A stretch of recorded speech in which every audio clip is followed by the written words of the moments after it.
इस वक्त बड़ी खबर मिल रही है। दाहिया में इजराइल की भीषण बमबारी हुई है। हमले में एक 12 मंजिला इमारत को उड़ाया गया है। आईडीएफ का दावा है इमारत में हिज्ब का कमांड सेंटर था।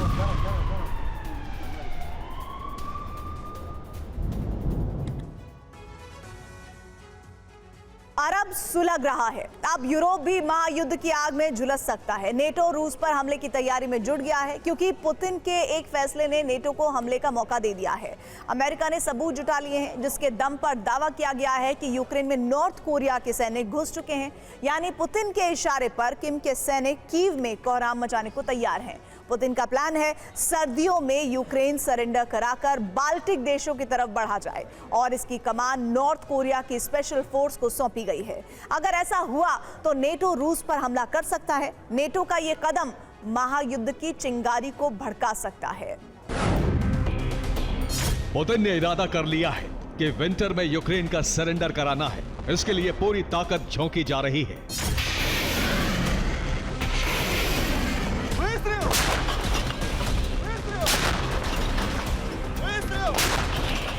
दो फ्रंट पर युद्ध लड़ा जा रहा है। एक तरफ रूसी सैनिक तेजी से कीव की तरफ बढ़ रहे हैं। जीतने वाले इलाकों में रूसी फ्लैग लगाते जा रहे हैं। दूसरी तरफ रूस की मदद के लिए नॉर्थ कोरिया ने अपने सैनिक यूक्रेन में उतार दिए हैं। यूक्रेनी सैनिकों के आत्मसमर्पण की कमान इन्हीं सैनिकों को सौंपी गई है।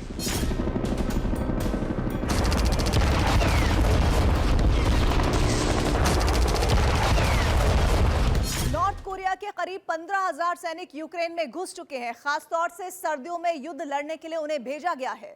हालांकि नॉर्थ कोरिया के सैनिकों को लेकर अलग अलग दावा किया जा रहा है। पेंटागन के मुताबिक 3,000 सैनिक हैं, तो वहीं यूक्रेन के मुताबिक 25,000 का दावा किया जा रहा है। जबकि क्रेमलिन और प्योंगयांग से मिली जानकारी के मुताबिक 3 अलग अलग खेप में 15,000 सैनिक किम ने भेजे हैं, जो सीधे युद्ध में उतर चुके हैं। अब सवाल उठ रहा है कि पुतिन ने सर्दियों में युद्ध लड़ने के लिए किम के सैनिकों को क्यों बुलाया।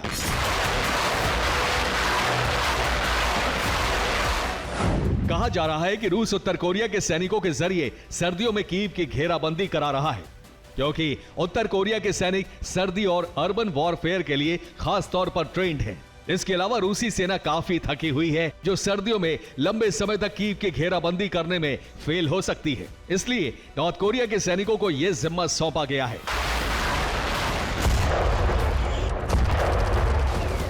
और इसके लिए कई टुकड़ियां अलग अलग दिशाओं से कीव की तरफ बढ़ेंगी। अमेरिका की तरफ से बयान जारी होने के बाद यह साफ हो गया है कि नॉर्थ कोरिया ने सैनिक भेज दिए हैं। हालांकि इससे पहले साउथ कोरिया ने इसका ऐलान कर दिया था, साथ ही धमकी दी थी कि वो भी अपने सैनिक और हथियार भेजेगा। ऐसे में यूक्रेन में युद्ध का एक और फ्रंट खुलने का खतरा पैदा हो गया है।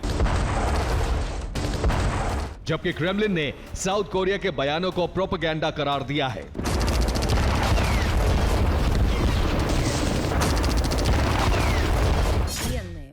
Силы Корейской Народно-Демократической Республики есть. А где они находятся, уточните, пожалуйста, в Пхеньяне. Это их вооруженные силы.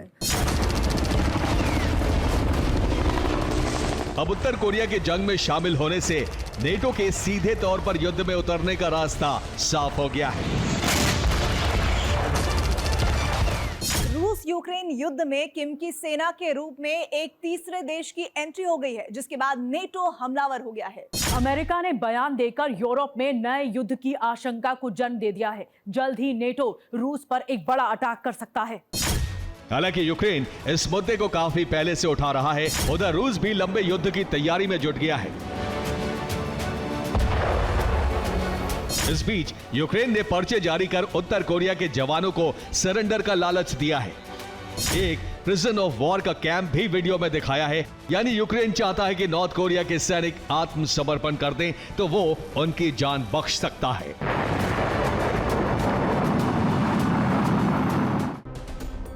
वैसे भी नेटो देश यूक्रेन को लगातार हथियार भेज रहे हैं, जिसके दम पर यूक्रेन ने युद्ध में वापसी की है। सोचिए, जब नेटो खुद जंग में उतर जाएगा तो यूरोप में बारूदी जलजला आना तय है।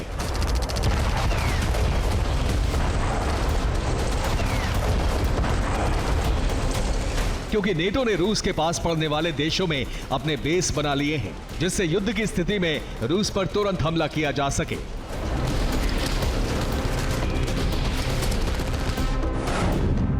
Poland, Germany, Finland, Norway, Sweden, Baltic देश, एस्टोनिया, लातविया और लिथुआनिया में नेटो बड़ी तैयारी कर चुका है।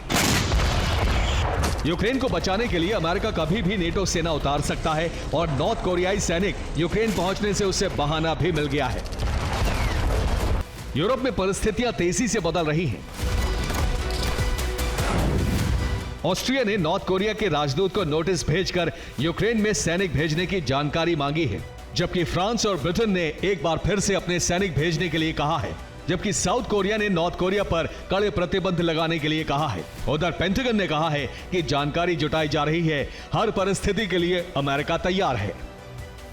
इससे पहले यह सामने आया था कि रूस ईरान और नॉर्थ कोरिया से मिले हथियारों का इस्तेमाल युद्ध में कर रहा है। ईरान के शाहिद कामिकाज़े ड्रोन से कई बार कीव पर हमला किया गया, जबकि नॉर्थ कोरिया की मिसाइल KN-23 से भी हमले कर रहा है।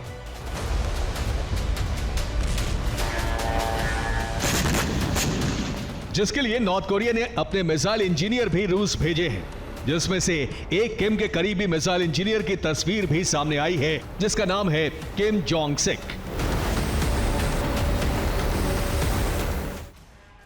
ये सारे सबूत इकट्ठा करके साउथ कोरिया ने अमेरिका को दिए हैं, जिसके बाद यूरोप में बड़े युद्ध का खतरा पैदा हो गया है, क्योंकि अमेरिका ने साफ तौर पर पुष्टि कर दी है कि रूस की तरफ से किम की सेना भी यूक्रेन में घुस चुकी है और कभी भी कीव में कोहराम मचा सकती है।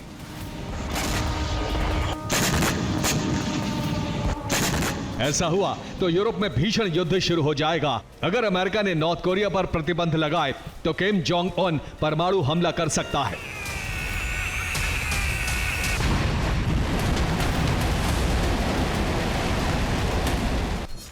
क्योंकि नॉर्थ कोरिया ICBM का टेस्ट कर चुका है और सीक्रेटली परमाणु टेस्ट की तैयारी में जुटा है, जिसमें रूस उसकी मदद कर रहा है।